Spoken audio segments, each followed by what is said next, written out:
eu preciso de duas cargas negativas para anular. Cada hidroxila tem uma carga negativa, por isso que eu preciso de duas. Então, 2 vezes menos 1 dá menos 2. E aí, o menos 2 zera o mais 2. Beleza? Vou colocar uns exemplos aqui para vocês fazerem. Se o próximo professor entrar aí, vocês me avisem, por favor, tá? Aqui, Thalita. Tá aqui. Ei, Douglas, tudo bem? Não te Tudo vi jóia aqui com no... você? Tudo bem, graças a Deus. Vou sair aqui. Gente, os exemplos ficam para a próxima aula, tá? E aí eu posto os slides lá para vocês no grupo. Douglas, boa aula para vocês. Valeu, Thalita. Até Abração. mais. Tchau, tchau. Outro. Tchau. E pessoal, boa noite. Tudo bem com vocês? Fernanda, Guilherme, Queco, Cláudia, todo mundo bem aí? Ó, boa noite aí para todo mundo. Pessoal, tá chegando aí, né, o Enem, né? Não tá longe mais não, né? Já temos que ficar na correria, né? Tranquilo. Tá agarrado aí, né, Queco? Não preocupa não. Olha só, galera, quero falar com vocês hoje, né, sobre talvez um dos mais controversos filósofos de toda a história, tá? Ele pelo menos está assim na lista dos 5 mais, tá? Que é o Friedrich Nietzsche. O Nietzsche está ali no século XIX, mais ali para meados e final do século XIX, e ele conseguiu sem arrumar confusão com todo mundo, com a filosofia grega antiga, ele criticava o cristianismo, criticou Karl Marx também, não poupava ninguém, os iluministas. Ele era aquele cara que o negócio dele basicamente não era muito construir, não, né? Era desconstruir. Mas vamos tentar entender um pouquinho, né? Antes das coisas ficarem aí trecha aí, né, para ele, né, dessa crítica, dessa introdução de crítica que eu fiz. Vamos tentar entender o contexto desse cara, né? O Nietzsche, assim como Marx, ele nasceu ali naquele território que viria a se tornar a Alemanha, e ali no século XIX você está tendo muitas descobertas, revoluções no campo científico, você tem transformações incríveis aí acontecendo no campo da economia por causa da Revolução Industrial. São muitas coisas aí, né, acontecendo ao mesmo tempo, né? E a gente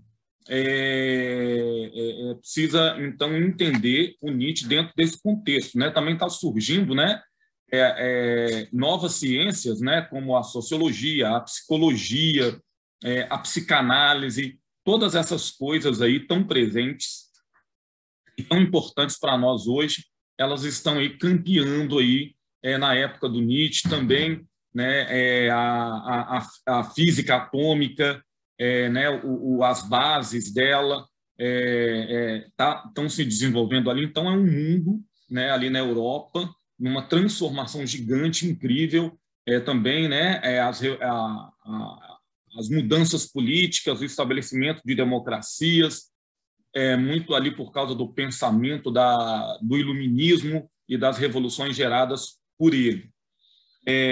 O Nietzsche, ele faz uma viagem para a Itália, né, e na biografia dele, gente, conta que ele se apaixonou por uma mulher lá na Itália e ele não foi correspondido, então o cara ficou muito amargurado, ele desenvolveu um profundo senso de pessimismo aí nessas relações afetivas.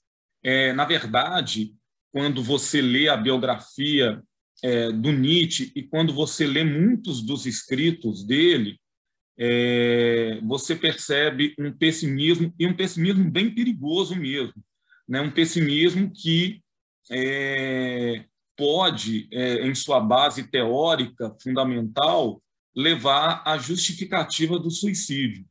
No final das contas, é isso que vai acontecer com o Nietzsche. Tá? O Nietzsche ele vai tirar a própria vida, ele vai suicidar, porque juntando, né, as crises existenciais, né, as vivências traumáticas que ele teve, o fato dele não saber lidar com elas, e a teoria dele, né, que colaborava muito nesse sentido, né, de você ver o pior do mundo.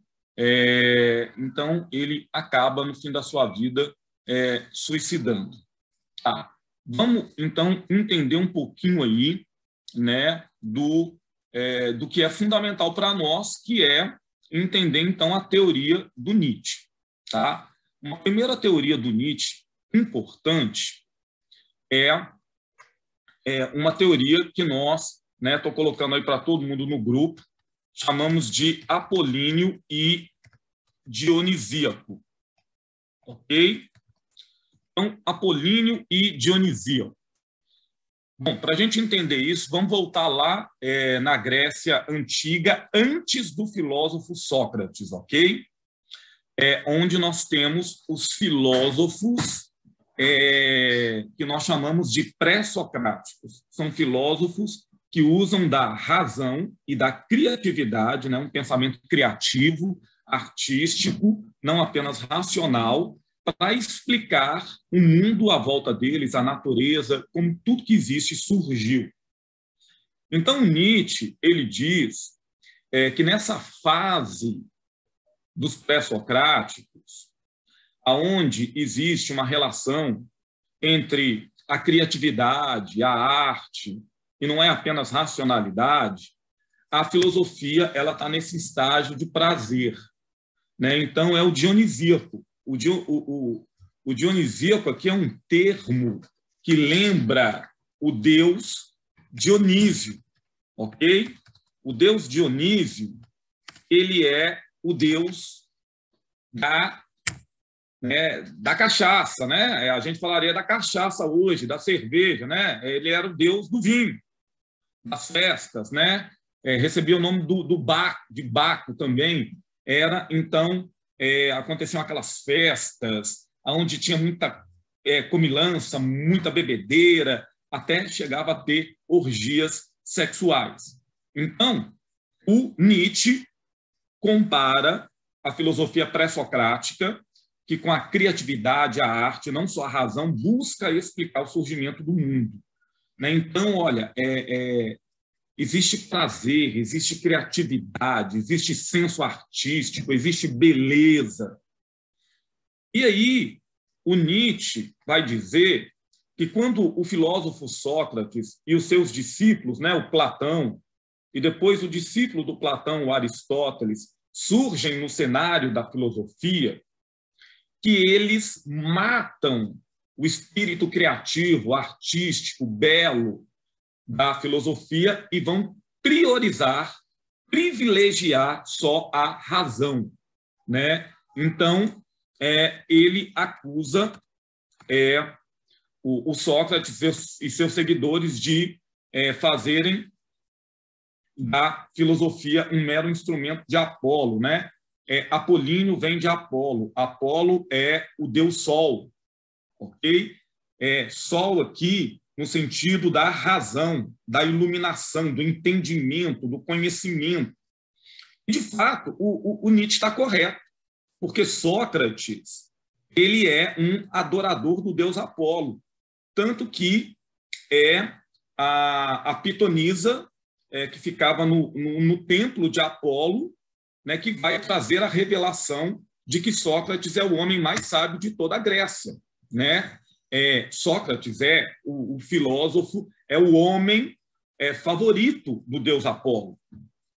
Então, Nietzsche ele está dizendo o seguinte: olha, quando houve essa transição aí em que Sócrates, Platão e Aristóteles eles passam a pensar a filosofia só a partir do aspecto da razão, há um empobrecimento do saber, o mundo fica mais triste, menos belo, né? Então, a primeira coisa aí que a gente precisa entender, né, na teoria do Nietzsche, e que leva ele a criticar a filosofia grega, né, clássica, de Sócrates, Platão e Aristóteles, é essa oposição entre o apolíneo e o dionisíaco. O apolíneo, representado pelos pré-socráticos, que são criativos, artísticos e também reflexivos na sua maneira de fazer a filosofia, e os filósofos clássicos, como Sócrates, Platão e Aristóteles, que são meramente racionais na sua maneira de refletir. E o que entristece, né? O que deixa muito o Nietzsche amargurado em relação a esse conflito Dionísio-Apolo, né? Ou apolíneo e dionisíaco, é que a visão de Sócrates, Platão e Aristóteles é que predominou na filosofia. E aí, essa influência do saber racional de Sócrates, Platão e Aristóteles, ela é que teve predominância sobre o mundo ocidental. Com o passar do tempo, ela passou a influenciar o cristianismo. Santo Agostinho, que é o maior pensador do cristianismo, é muito influenciado por Platão nas suas reflexões. E Tomás de Aquino, que é um outro grande pensador do cristianismo, é muito influenciado por Aristóteles. Veja bem, né, dois representantes aí do dionisíaco. E é por isso também que o Nietzsche, né, esse é um dos fatores, né, depois eu vou falar de outros, e o Nietzsche não apenas critica a filosofia grega clássica, né, com sua reverência, com sua paixão pela razão, mas ele também passa a criticar o cristianismo por causa da associação do cristianismo com pensadores como Platão e Aristóteles, que ele acusava de terem empobrecido a filosofia. Né? Até agora está dando para entender, está tranquilo, está claro.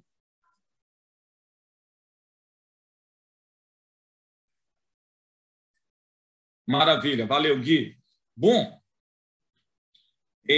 então, a gente tem a gente costuma dizer que a gente tem um problema sistêmico aí no pensamento do Nietzsche. Por quê? Porque, de repente, você tem um pensador, ok, que ele está criticando as bases fundamentais, os pilares fundamentais de uma sociedade. Pessoal, o que o senhor está querendo dizer com pilares ou bases fundamentais de uma sociedade? Bom, quando você vai construir uma casa, ou vai construir um prédio, ou fazer qualquer construção, você precisa lançar os fundamentos. Os fundamentos são aquilo que não aparece, né? São aqueles pilares que sustentam o peso do prédio, da casa, da construção, né? Ele está sustentando ali. O que aparece é a beleza da estrutura, da casa e por aí vai.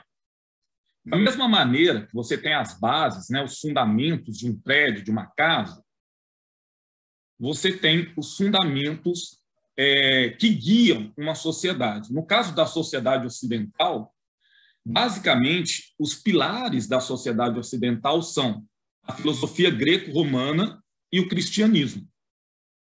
Se você tirar as bases, que são o cristianismo e a filosofia clássica e a filosofia greco-romana, o edifício inteiro vai cair. Né?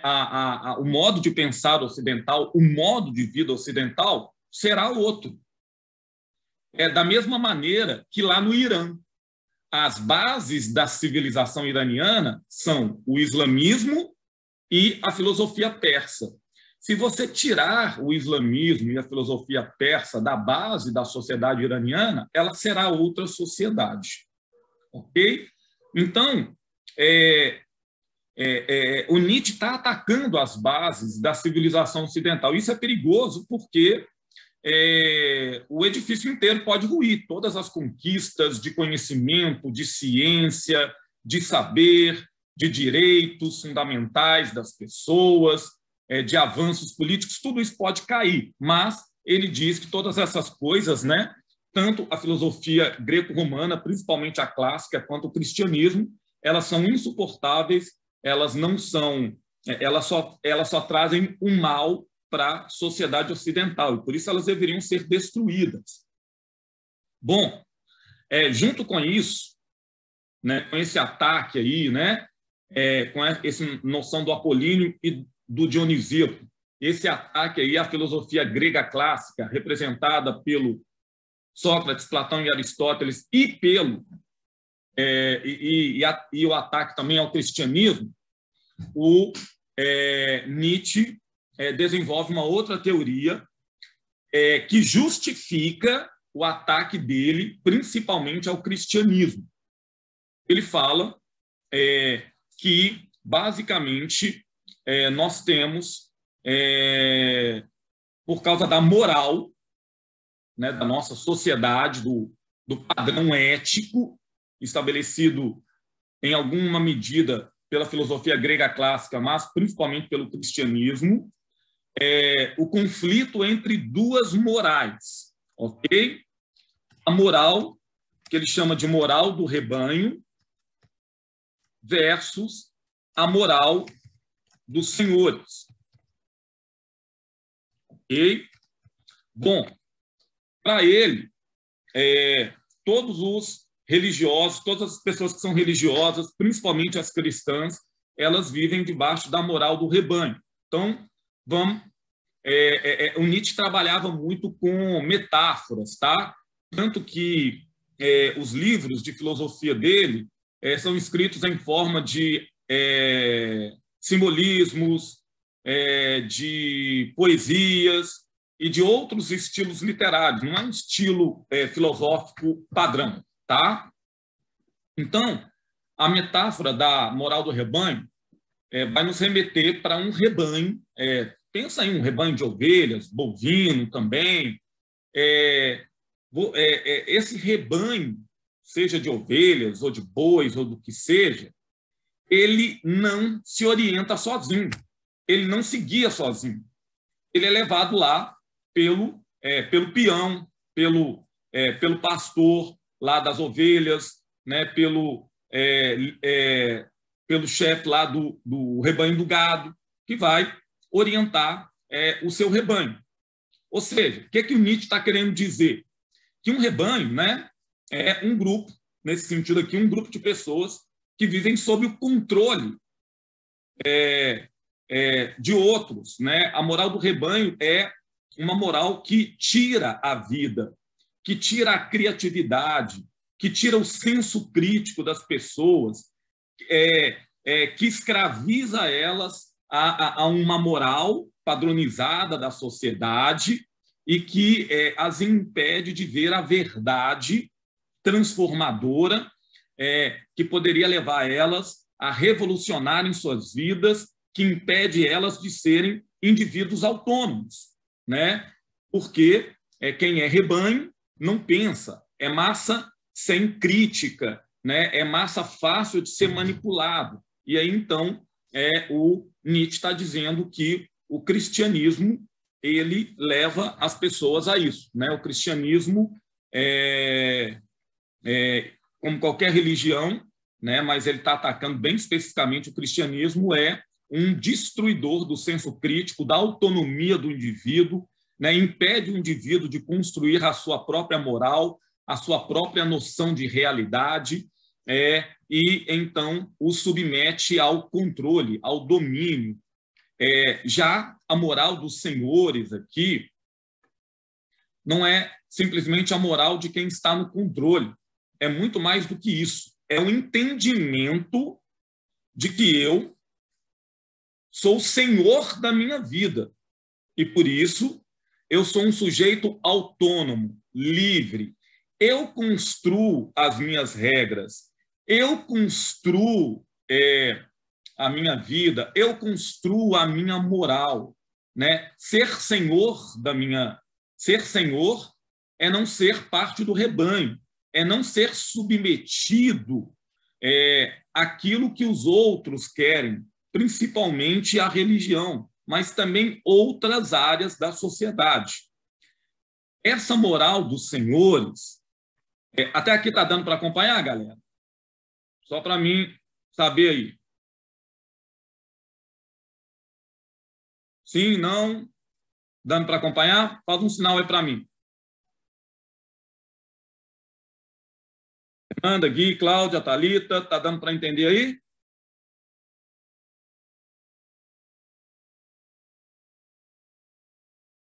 Maravilha. Então, essa moral dos senhores leva a gente para um conceito filosófico novo, né, do Nietzsche, ok? O conceito do super-homem. Tá? O Nietzsche, ele basicamente ele classifica, a gente vê essa noção de humanidade do Nietzsche naquele filme Matrix, ok? O personagem principal do Matrix, que é o Neo, ele passa pelas 3 etapas que o Nietzsche diz que existem na humanidade. Quando ele é o Thomas Anderson ali, programador e tal, e ele está vivendo na Matrix, o cara é alienado, né? Ele é completamente infantilizado, imaturo, ele não tem noção de que ele é gado, de que ele é manipulado, de que ele é controlado, né? Isso é o que o Nietzsche chama de estágio subhumano e que o Freud, mais tarde, iria chamar de a fase da criança, né? Completamente dependente, manipulável. Aí chega um momento em que o Neo é defrontado, né, pelo Morpheus e levado a acordar da realidade. Mas ele ainda não despertou completamente, ele não chegou ao seu nível pleno. Mas agora ele está no estágio de homem. Ele tem até consciência de que tem coisas que estão erradas, mas ainda assim ele faz parte do rebanho porque ele não consegue uma autonomia completa. No fim do primeiro filme, a gente vê o Neo, né, fazendo uma ligação e depois ele consegue voar, né? Ele se liberta de limites que homens geralmente estão limitados por eles, como a gravidade e tantas outras coisas. Aqui nós podemos fazer a comparação com o super-homem do Nietzsche. O super-homem do Nietzsche é um ser completamente livre. O Nietzsche escreveu uma obra chamada Acima do Bem e do Mal. O super-homem do Nietzsche, ele está acima do mal e do bem. Ele não é conduzido por essas pobres noções de moralidade, de certo e errado, de mal e bem. Diz o Nietzsche que, quando o homem consegue finalmente chegar nesse estágio, ele está livre dessas coisas.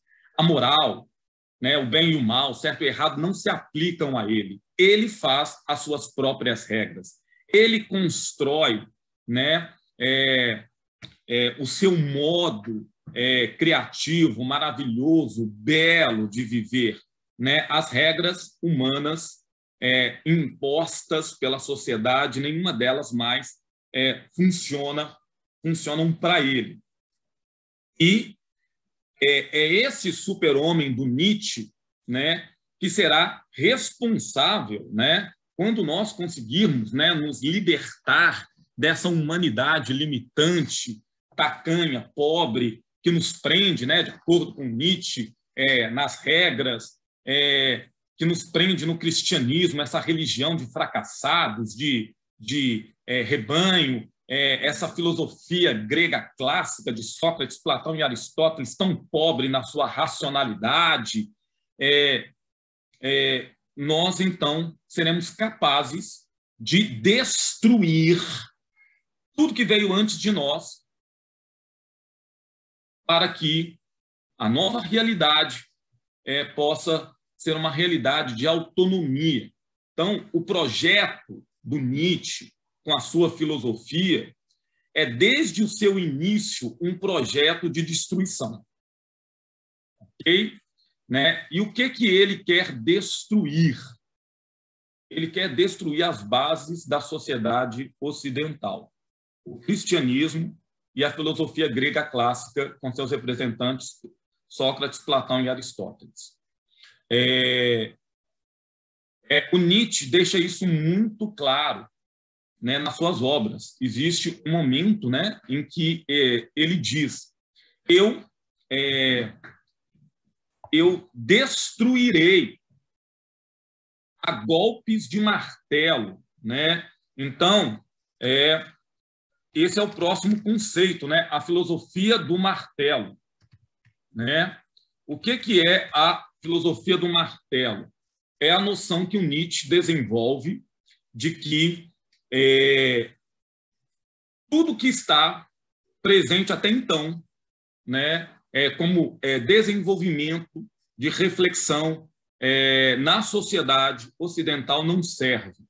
Então, precisa ser destruído, precisa ser desconstruído, precisa ser abalado. E o Nietzsche vai dizer que nós precisamos realmente, com as nossas atitudes, com a nossa postura, com a nossa autonomia, né, pegarmos ali simbolicamente um martelo, né, e destruir a golpes de martelo, né, toda a concepção religiosa do cristianismo, toda a fundamentação que ele trouxe. Nós precisamos muito mais, né, do que alguns filósofos, como os iluministas, fizeram, de diminuir a importância da religião. Não basta, né, de acordo com Nietzsche, diminuir a importância da religião. Nós temos que destruir ela, temos que acabar com ela, diz o Nietzsche. E é por isso que o Nietzsche vai acusar os filósofos renascentistas, humanistas e os filósofos humanistas do iluminismo de serem um bando de covardes, porque eles valorizavam a razão e a ciência, sabiam que a religião, né, diziam que a religião era perigosa, mas não tiveram coragem de criar e de fundamentar uma sociedade baseada na secularização, ok? Então ele diz: eu farei aquilo que vocês, humanistas, renascentistas e iluministas, não tiveram coragem. Eu, com a minha filosofia, com a minha maneira de pensar secular, né, é aquilo que rejeita qualquer coisa que é religiosa, destruirei o cristianismo e, com isso, também a influência da filosofia grega clássica na nossa sociedade. Tem uma música, né, provavelmente você já deve ter ouvido falar dela, ok? Deixa eu pôr o nome dela aí no chat. É o Bonde do Tigrão, né? O Bonde do Tigrão, que foi, assim, talvez um dos primeiros funks aí no Brasil, né, a ganhar aí uma projeção nacional. Ele é um funk que foi escrito baseado na mentalidade, na reflexão do pensamento aí do Nietzsche, tá? Tem um momento ali que a música diz assim, ó: então martela, martelo, martelão. Levanta a mãozinha na palma da mão. É o bonde do Tigrão. Então martelo, martelão. Levanta a mãozinha na palma da mão. É o bonde do Tigrão. Quer dançar? Quer dançar? O Tigrão vai te ensinar. Então, essa parte aqui, ela apresenta com clareza, né? E, inclusive, o cantor, ele fala que ele se inspirou mesmo no pensamento do Nietzsche, a mentalidade do Nietzsche, né? O Tigrão do bonde é o super-homem do Nietzsche, né? Que vai martelar na cultura, a cultura da sociedade, para que, por exemplo, no caso, né, do bonde do Tigrão, a cultura do funk possa ser entranhada por toda a sociedade, assim como o martelo do Nietzsche destruiria os valores anteriores do cristianismo, da moral do cristianismo, para que coisas novas pudessem surgir no lugar. Tá? Então, o Nietzsche, ele não está propondo, tá, gente, construir nada, ele quer destruir, beleza? E aí ele chega ao momento, né, um momento muito importante em que ele diz o seguinte, olha, né, é até uma frase aí que ela é tirada de contexto, né? E eu vou explicar ela para vocês, né? E que realmente ele falou, né? Deus está morto. Só que você tem que tomar cuidado para, quando você está estudando o pensamento de alguém, né, ou qualquer coisa, você não pegar frases ou passagens isoladas, ok? Porque quando você tira uma coisa de contexto, fica muito perigoso, ok? Então, quando Nietzsche diz Deus está morto, a frase completa é Deus está morto e nós o matamos, né? Então, ele está dizendo, né? Deus está morto e nós o matamos. Então, primeira coisa que você precisa entender aqui é que o Nietzsche não está decretando, ele não está dizendo que o Guilherme, que a Letícia, a Thalita, a Cláudia, a Fernanda, a Amanda, nem eu, nem ninguém matou Deus. Deus, nesse sentido, daquele ser metafísico, né? O ser divino, a entidade divina. Não, ninguém matou Deus, né? O Nietzsche não está falando disso, ok? E quem falar isso, né, está falando bobagem, né? O Nietzsche não está tratando disso. Tá, professor, mas ele está falando, ó, Deus está morto e nós matamos. Sim, ele está dizendo, olha, nós, a sociedade como um todo, nós matamos Deus. Matamos Deus em qual sentido? No sentido da relevância, tá, de Deus à sociedade. A relevância dos ensinos cristãos, da relevância que o cristianismo tinha para influenciar a sociedade, a cultura, ok? A economia, a política. Olha, né, o cristianismo, ele não tem mais esse poder, ok? É isso que ele está dizendo, né? E quando ele diz isso, ele também não está dizendo que as religiões desapareceram, que o cristianismo desapareceu. Ele está dizendo, Deus morreu por quê? Porque agora existem novos deuses, né? Como a política. A política se tornou um deus para os homens, né? Então, coisas que antes eram entendidas através da religião, agora elas são resolvidas pela política, pela economia e por outras coisas. Então, essas coisas assumiram o lugar de Deus na vivência dos homens, na cultura dos homens, nas relações dos homens, né? Então, Deus está morto, né? Nesse sentido de que a religião ela não é mais fundamental para estruturar e para guiar a vida das pessoas.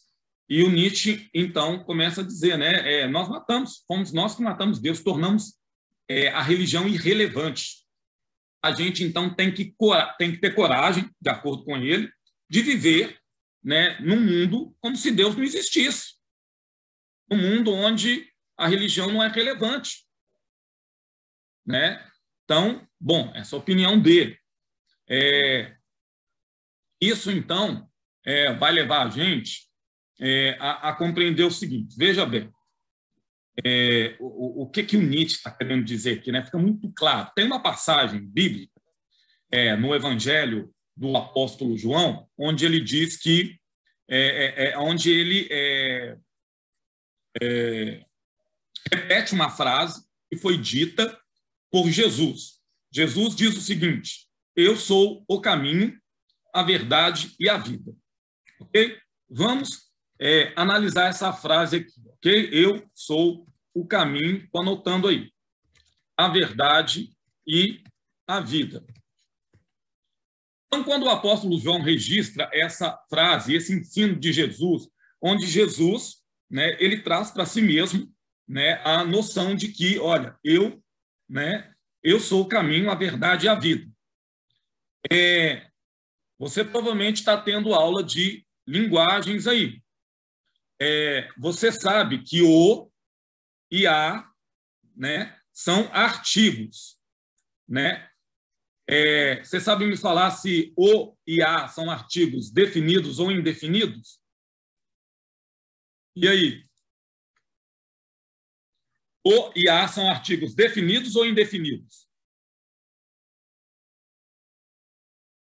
Alguém me ajuda aí? Eu acho que é definido, não?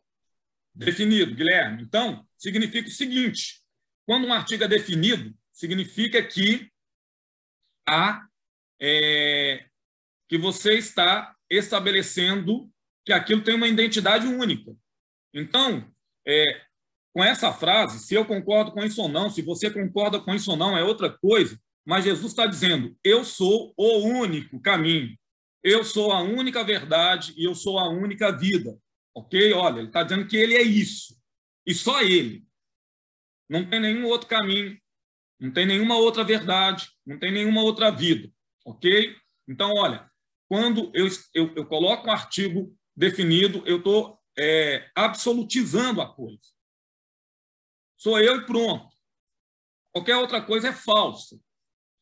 E o cristianismo, ele coloca isso, olha, você não segue, né, como outras religiões colocam lá o islamismo coloca lá, né, e por aí vai. Mas o cristianismo, que é a fonte de ataque aí do Nietzsche, vai dizer, então, que Jesus, que é o caminho, a verdade e a vida, e é só ele, pronto. E isso aqui é fundamental para o cristianismo, gente. Por quê? Porque o cristianismo não negocia, como nenhuma religião negocia suas verdades.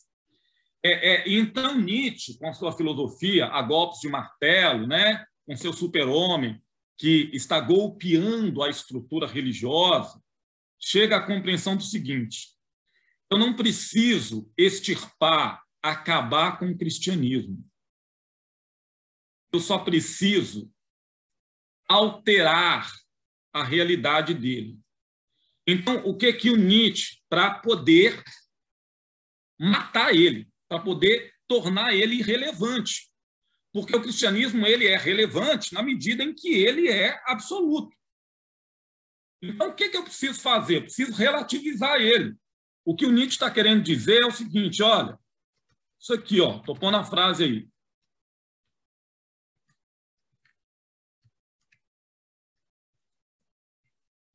A melhor forma de acabar com o cristianismo é inicialmente tornar ele aquilo que ele mais rejeita. Eu sou um caminho, uma verdade e uma vida. Um e uma são artigos indefinidos. Significa que eu sou um de muitas possibilidades. Ok? Então, não há nenhum problema de que Jesus seja um de muitas possibilidades. Porque se eu fizer ele um de muitas possibilidades, o cristianismo uma de muitas possibilidades religiosas, eu estarei destruindo as bases da verdade do cristianismo. Eu estarei transformando o cristianismo numa coisa que ele não é. Eu estarei a caminho de matá-lo. Deu para entender o raciocínio aqui do Nietzsche? Minha?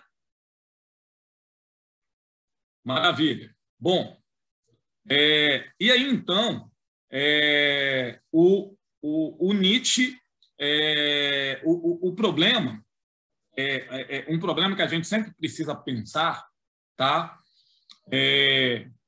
Que toda ideia no papel ela parece muito interessante, né? Mas as ideias, elas são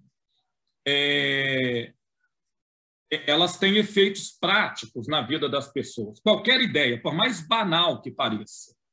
Então, eu preciso ter uma reflexão profunda sobre não apenas a concepção teórica, mas as consequências das minhas teorias, das minhas ideias, dos meus fundamentos.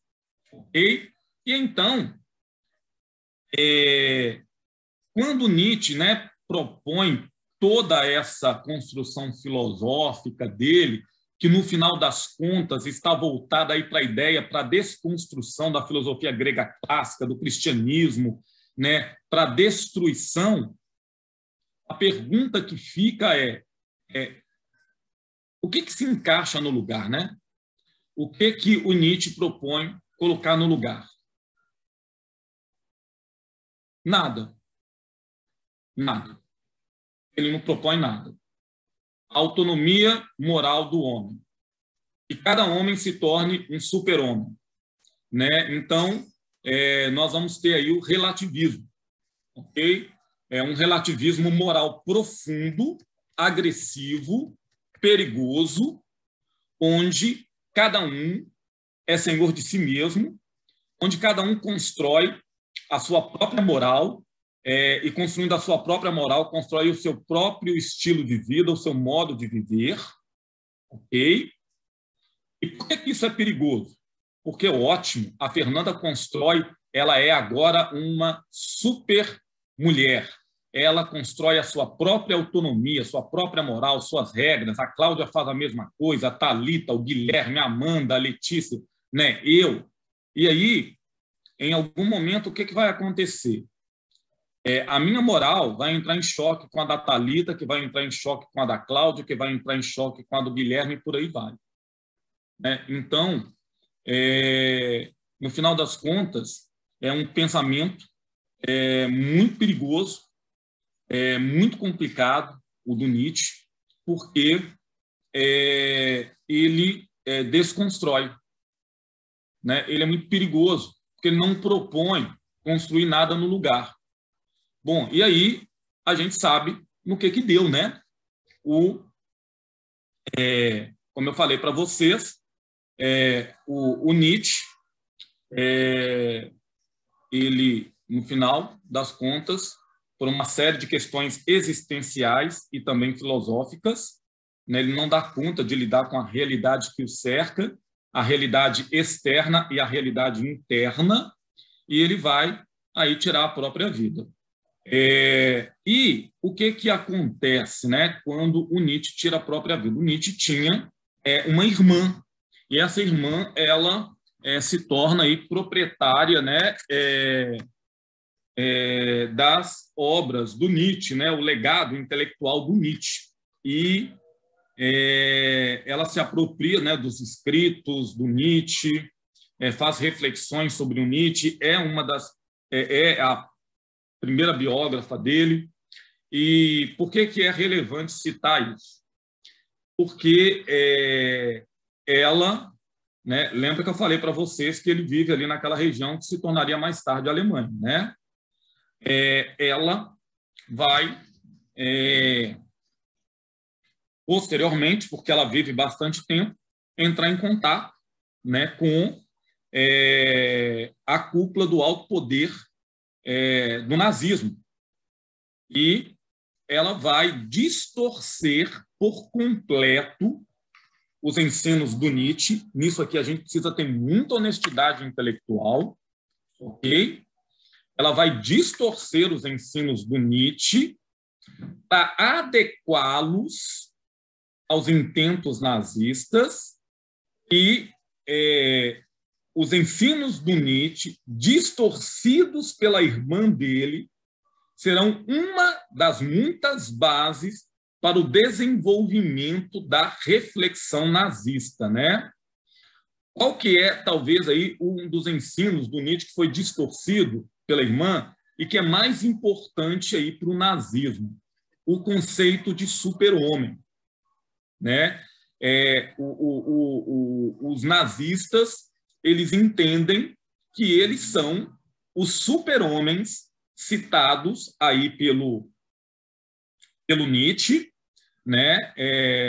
E que eles estão em nome, né, de promover uma limpeza étnica, genética, uma purificação da raça para trazer o benefício para a raça ariana, para purificá-la novamente, que as regras internacionais, que a política internacional, que a moralidade, que tudo isso não se aplica a eles, que eles têm todo o direito de exterminar quaisquer pessoas que sejam, porque, como eles são super-homens, eles podem, com a sua concepção de mundo, em nome da pureza da raça ariana, né, a golpes de martelo, mais uma apropriação errada da filosofia do Nietzsche, destruir, matar todos aqueles que eles consideram impuros e, por isso, inimigos da pureza da raça ariana, né?